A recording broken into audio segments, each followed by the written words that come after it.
Pasti soal autoimun. Apa? Menurut saya soal autoimun. Saya belum baca, ini bukannya pesawat. Enggak, itu sebenarnya pertanyaan titipan dari Andika, Pak. Jadi, seseorang yang punya penyakit autoimun, apakah bisa lepas dari penyakit tersebut atau enggak? Wah, ini pernyataan keren. Pertanyaan keren sebenarnya. Dan ini sampai saya baca jurnal papernya. Ini jurnalnya di sini. Ada 2 ya. Udah, saya cari sejam. Dan ini spesialisasinya di subspesialis, jujur aja. Jadi, saya menjelaskan supaya superficial dari penyakit ini. Jadi, autoimun itu ada dinamakan remisi. Remisi itu bukan tahanan ya, ini remisi autoimun. Orang-orang atau pasien dengan autoimun itu tidak bisa sembuh total. Bisanya remisi. Remisi itu artinya dikontrol dengan baik dan tidak ada kambuhan. Nah, remisinya itu bisa 2, remisi dengan obat atau remisi tanpa obat. Ya, jadi namanya autoimun itu secara harafiah, bukan ya, secara awam adalah tubuh kita itu tidak bisa mengenali mana yang harusnya jadi kawan, mana yang harusnya jadi lawan. Karena tubuh kita tuh menghafal gitu loh.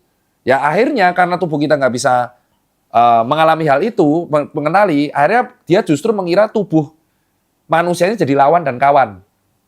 Nah otomatis karena tentaranya mengira orang manusia ini yang harusnya klien malah jadi lawan, ya jadinya diserang terus. Jadinya reaksi peradangannya terjadi terus. Nah, dan itu akan kambuhan. Nah, biasanya cara mengontrolnya itu yang pertama dengan obat imunosupresan. Jadi aktivitas antibodi dan imunitasnya itu ditekan supaya tidak diserang terus.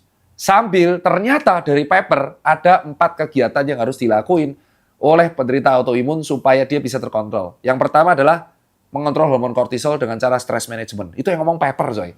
Jurnal, stress management. Jadi kalau orang-orang autoimun ini, pasien autoimun ini gampang bad mood, gampang marah, stres kerja, muncul dia gejala itu. Muncul, dan itu fakta, bukan mitos. Ada di paper.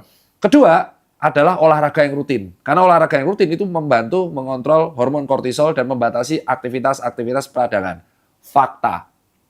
Ketiga, menjauhi makanan-makanan ultra processed food dan memakan makanan yang sehat dan minimal proses. Karena ternyata UPF itu bisa meningkatkan resistensi insulin, meningkatkan kortisol, yang akhirnya bisa, kortisol itu penting tapi kalau berlebihan nggak bagus, dan bisa memacu reaksi autoimun ini.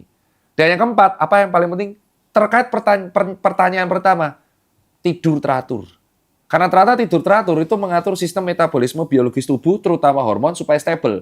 Kalau dia udah hobi begadang terus, itu membuat peradangannya nggak kelar-kelar, dan autoimunnya akan terjadi.